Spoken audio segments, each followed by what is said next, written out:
वाच.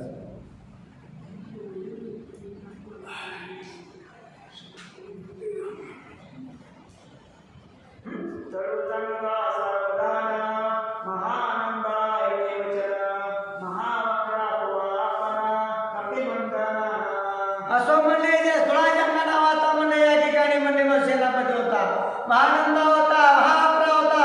अशा म्हणले आज्ञा केली तो कपी म्हणले आडवून म्हणले त्याला संपवू जेणेकरून आपला विजय होईल. महोरसा उल्कामुका महावीर्य चतुर्मुखा हस्तीकरणा सुरेखा कपिनायका आणाले. अरे बाबा म्हणले महारसा म्हणले उत्तरमुखा म्हणले महावया म्हणले चतुर्मुखा तुम्ही म्हणले सर्वांनी जावा आणि कपिला आणावं त्याला बांधून माझ्यापर्यंत आणावा.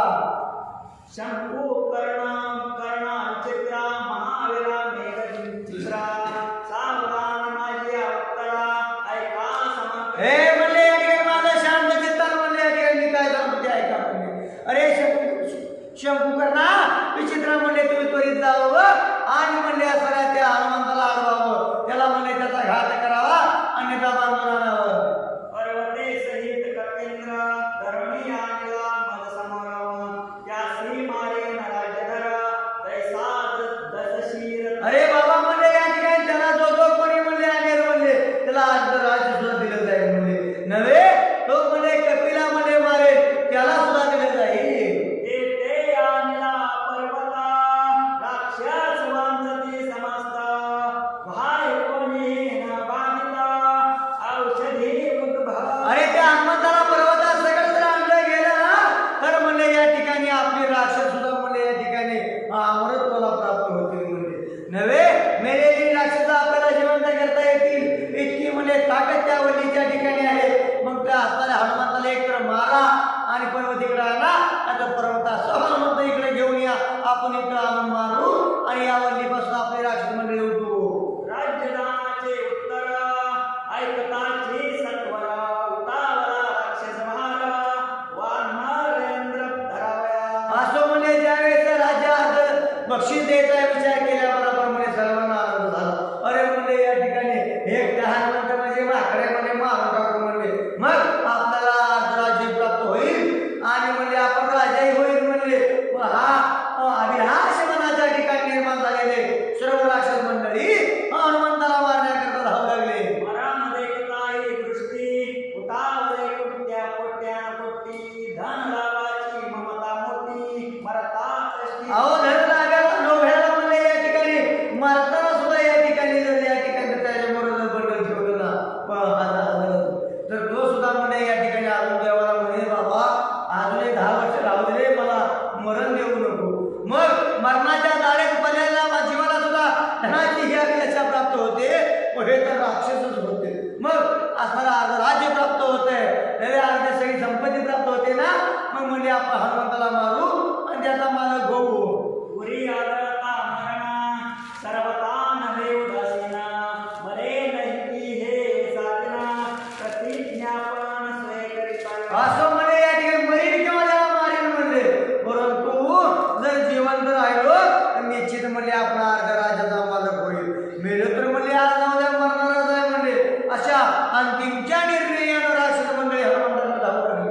जो मनोरथ बस बैसे तो सावध सताची दिसे देह विसरवणी अपैसे ना तो बैसे मनोरथी. एकदा का मनाला छंद लागला की मग त्या छंदामध्ये देह जावं आत्वा राहो छंदे जडोबा हो म्हणावं लागेल.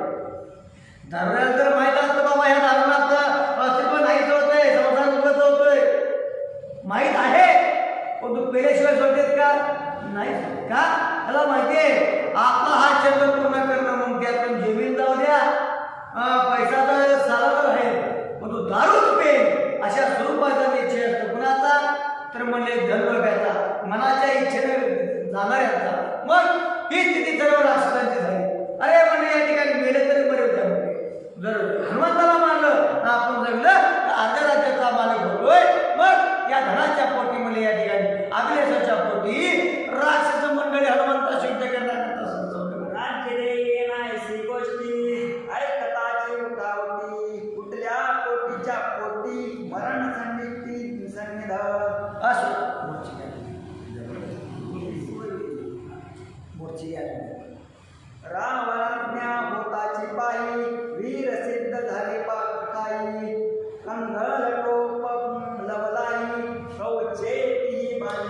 असं म्हणले आता या ठिकाणी युद्धाला जायचं मग वीर कंकण बांधू लागले. वीर कंकण बांधून म्हणले आता हनुमंताशी दोन हात करण्याकरता सर्व राक्षस मंडळी धावू लागली म्हणतात. नाना परीची अलंकारे विचित्रालंकार आभरणे माया वेगी केले लावणे कपी अंगवान. आता राजश्रीची वस्त्र परिधान केली म्हणजे हातात कंकण आहे, वीर कंकण आहे म्हणजे बाहू कंकण आहे म्हणजे या ठिकाणी गळ्यामध्ये वेगवेगळ्या प्रकारच्या माळा घातल्या जेणेकरून जो राजेशाही घाट असतो त्या राजेशाही घाटामध्ये हनुमंताशी दोन हात करण्याकरता राक्षस मंडळी सरसावू लागली म्हणतात. सकाळी वेगळा कपिंद्र जेवी मेघी दिवाकर अच्छा जे प्रकाशकर देवी वानर कवळला. असं म्हणले ज्यावेळेस म्हणजे आता उद्धार करणार होता त्याच वेळेस राक्षस मंडळींनी या हनुमंताला वेळा घातला. आता युद्ध करण्याकरता सगळे राक्षस मंडळी सज्ज झाले. त्यावेळेस हनुमंत आता काय करतात? ऐचा रे कोण वानर वेगी कवळणी डोंगर गगनी जाशी सत्वर परत निष्ठुर. सर्व राक्षस मंडळी या असणाऱ्या हनुमंताला म्हणले अरे तू कसला वाढणार कुठला वाढणार म्हणले हा पर्वत घेऊन म्हणले कुठं जातोस रे? अरे थांब म्हणले या ठिकाणी अशा स्वरूपाचा कुठार अग्नीनं म्हणले या ठिकाणी शब्द म्हणले या ठिकाणच्या हनुमंताशी संवाद करू लागले.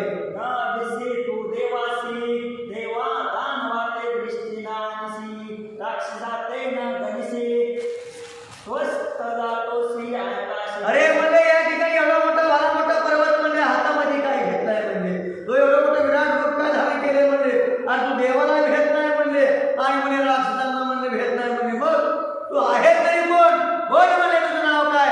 अशा स्वरूपाचा कुठार म्हणले या ठिकाणी शब्द म्हणले हनुमंताशी संवाद करू लागले. ओ नातेही दृष्टी नानिसी गगने जातोसी वेगेसी सांडा सांडे पर्वतासी नाही तरे मरसी वानरा. अरे बाबा म्हणले या ठिकाणी एवढा मोठा पर्वत म्हणले या ठिकाणी घेऊन म्हणले तू गगनाच्या ठिकाणी उसळू लागलाय म्हणले एखाद्या क्षणात म्हणले या ठिकाणी म्हणले वाऱ्याच्या गतीने निघून जातो म्हणले. या कडा पडल्या गेल्या हे वानर मंडळी मेली गेली खालची तर कुणी याचा जबाबदार म्हणले या ठिकाणी राक्षस मंडळी मेली तर कोण जबाबदार? अशा स्वरूपाचं वक्तव्य राक्षस मंडळी हनुमंताशी करतात. ऐकोनिया राक्षस उत्तरा खवळला तो वानर आलिया ही चरा तरी कपिंद्र नाटोते. अरे बाबा म्हणले ज्यावेळेस राक्षसांचं म्हणले अशा अपशब्द ऐकायला मिळाले त्यावेळेस काय म्हणले हनुमंत म्हणले या ठिकाणी अरे म्हणले आता इथून वर म्हणले तुम्ही जर आला या तर म्हणले निश्चित तुम्ही मरणार अशा स्वरूपाचं वाक्य हनुमंत राक्षसांना करू लागले. त्रैलोक्यचे वीर समग्र आलिया ही सुरासुर दानव मानव समग्र तरी मी कपिंद्र हे म्हणले राक्षसांना म्हणले अरे सूर्य येऊ द्या तेव्हा सूर्य येऊ द्या म्हणले जो जो माझ्या समोर कोणी येईल त्याचा म्हणले मी घात केल्याशिवाय राहणार नाही म्हणले असा निर्णयास्पद म्हणले असणारे वक्तव्य मला हनुमंतराय राक्षसांना करू लागला.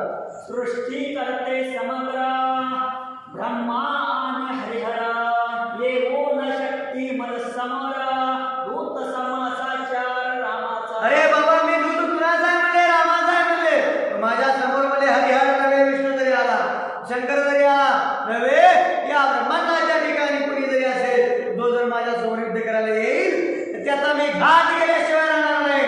हनुमंत बोलताय ते तुमने काय सीमा पोळी धावतसा लवड सवळी वृता माराल टोकळी अर्धगळी न. अरे मग जिथं ब्रह्मा विष्णू महेशाचं अस्तित्व म्हणले मी ठेवणार आहे तिथं तुम्ही म्हणले अरे चित्रासारखी म्हणले राजन मंडळी आणि तुम्ही माझ्याशी युद्ध करून पाहता हनुमंतराय बोलतात. ऐसे बोलून कपिनाथ उच्च वाढविले अद्भुत जैसा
ज्याला ज्याला म्हणले अंगण आहे त्यानं माझ्या समोर येऊन हात करावं.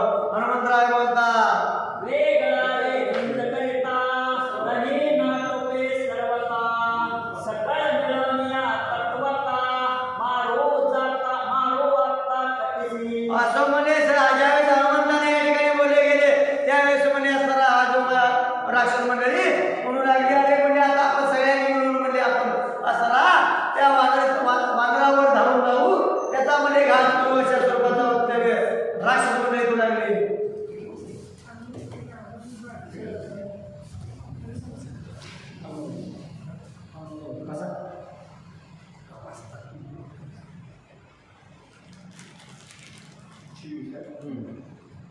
श्री गणेशाय नमः. श्री सुदेवाय नमः. चंद्राय नमः.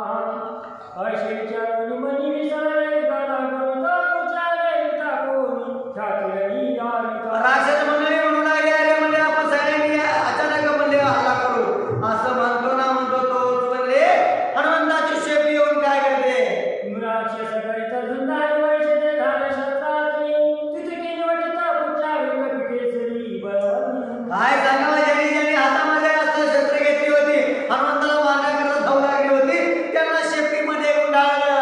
वैशाला शिवाचे करी जीवाचा संहार कैसे पुचरे रवत राक्षस भार. सगळ्यांची पिढी मारली फिरून आपण मारली.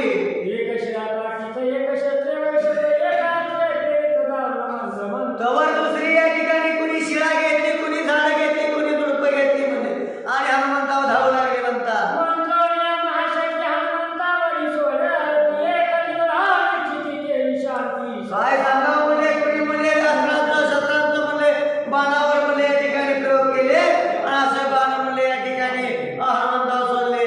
शक्तीची निदर्शकी श्रीरामस्वया चितशक्ती परामस्वया रघुपती नारपती हा. अहो शक्तीची चितशक्ती कोणाकडे राम आहे आणि अशा रामाचं नामस्मरण कोण करतो तर हनुमंत करतो.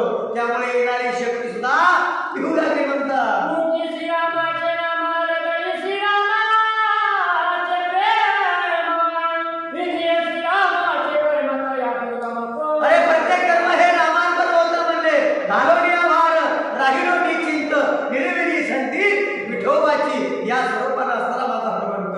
मग जे जे कर्म होईल ते ते ब्रह्मार्पण रामाचंद्र अर्पण म्हणले अशा स्वरूपाचं कर्म होतं. मुखामध्ये नाम होतं हृदयात राम होता त्यामुळे येणारी शक्ती सुद्धा थरथर कापत होती म्हणतात. सुमरता श्रीरंगनाले सर्वांगी सुरेवाय. उच्चारले कन्नन राक्षस गणा. ज्यावेळेस म्हणे रामायणाचं चिंतन केलं मनन केलं निर्धास केला गेला त्यावेळेस अंगामध्ये वेगळी निर्माण झाली. त्या वेगळीमध्ये हनुमंतानं शेपटीला दणका मारू लागले म्हणतात. शक्ती केली आकृती हात उच्चे शस्त्रे पीठ करिता. शिरासुरे चित्र होत लागला क्षय अहो हो. असताना बाबा हा बदलले होता म्हणजे शिळा हंड्याबरोबर चूर्ण होत होती म्हणजे का मग जे जे हाती शस्त्र येईल ते ते म्हणजे या ठिकाणी हरत होती राक्षस त्या त्या शस्त्रांचा म्हणजे या ठिकाणी चुराला हनुमंतराय येऊ लागले. एक डोळ्यातीन चारी पाच साता. शतवरे मारले राक्षसांच्या हाती केसरी निघा पुढचे. जेवढी जेवढी शेपटीमध्ये घालतील तेवढे तेवढे म्हणजे गुंडाळायचे फिरून आपटायची अशा स्वरूपाचा पराक्रम हनुमंताने सुरू केला नव्हे.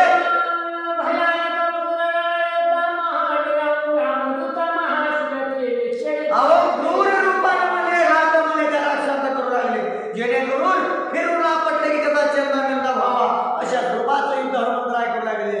एक बनवल्या पुढच्या शादरीला गिरिप्रशाशी. पीठ करोडला तुझी कशा प्रेमात. अहो शेपटीमध्ये बांधावर फिरून आपटल्याबरोबर त्याचा रेंगाच निघावा अशा स्वरूपाचा पराक्रम हनुमंत करू लागले. एक पाय कवळी एक दातावरी रगडले. एक धारेची मारे वीरपण. अहो हनुमंताने समोर येईल त्याला लाथ घातल्याबरोबर तो संपायचा. जो कोणी पायाजवळ त्याला चिरवायचं जेणेकरून हाताचंही काम म्हणजे या ठिकाणी सुरू पायाचं काम सुरू अशा शेपटीचंही काम सुरू म्हणजे या त्रिपुटीनं सर्व राक्षसांचा घात करायला सुरुवात केली. एक पाहता डोळ्याची धाके करती. उठला रस्त्या विकळ व्हावा लुटाल. अहो एकदम म्हणजे रामनामाचा भूभुका ठोकावर होप करून या ठिकाणी अयोध्या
आणि पुन्हा म्हणजे सूर्य रिकामा होतो.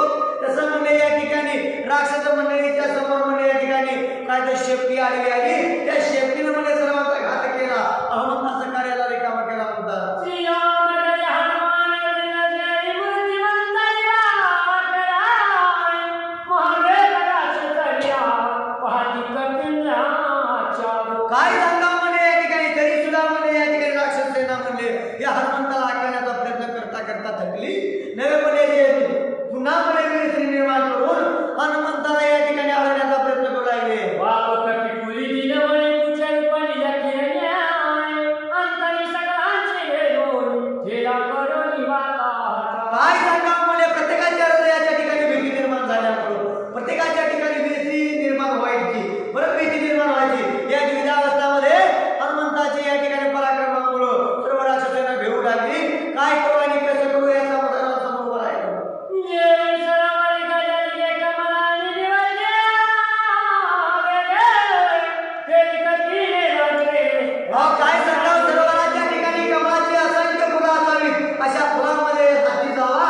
त्यानं सोडलेलं म्हणजे या ठिकाणी सगळी फुलांचं म्हणले क्षणाचा अर्थ म्हणजे की नाहीच करावं. तसं म्हणजे या राक्षसांची शिरे कमळ म्हणजे हनुमंतानं शेपटीने बांधून सगळी तुला केली म्हणतात. पार्वती सहित युद्ध करीत देखता देव समजताय हो सकाळी स्मित स्तुती करीत. एका हाती पर्वत आहे, या ठिकाणी असणाऱ्या शेपटीचं म्हणजे काय पराक्रम सुरू आहे, पायाचा पराक्रम सुरू आहे. असा पराक्रम म्हणजे तेहतीस कोटी देवता पाहून आश्चर्यचकित करू लागले. मानवाने श्रावणी पुष्पवती कपिशे करते राजनी जय जयकारी हर्ष. हनुमंताचा पराक्रम पाहिला तर सर्वांनी रामनामाचा जयघोष केला म्हणतात. सूर्य जय जयकार करीत विजयी झाला कपिनाथाय ठेवणी स्वतःने परताला रघुवंत वंदना. असं म्हणजे या ठिकाणी असणाऱ्या रामरायाचं कार्य म्हणजे परिपूर्ण केला नेण्याकरता तो पर्वत जो घेतला होता, तो पर्वत म्हणजे या ठिकाणी जिंतून आणला होता, तिथे ठेवला. पुन्हा रामरायाचा हात जोडून उभा राहिला. लोटांगण श्रीरामचंद्रांना मन केले लक्ष्मणा सूर्यवासी केले नमनांगती जाना. हनुमंताच्या ठिकाणी कुठलाही अभिमान नाही म्हणले. आल्याबरोबर रामरायाच्या चरणावर साष्टांग दंडवत घातला, लक्ष्मणाच्या चरणावर दंडवत घातला, नवे सुग्रीवाच्याही म्हणजे चरणावर दंडवत घाला. हनुमंतराय हात जोडून उभे आहेत म्हणतात. विभीषण शरणागत त्याशी नवी हनुमंत वीरवानर समजता रत्ननी कपिनाथ. पहिल्यांदा असताना शरणागत कोण आहे तर विभीषण आहे म्हणजे. मग शरणागतालाही शरण कोण गेले तर हनुमंत गेला. मंत्र म्हणतात तुमचे दासीचा दास करून ठेवा, आशीर्वाद द्या.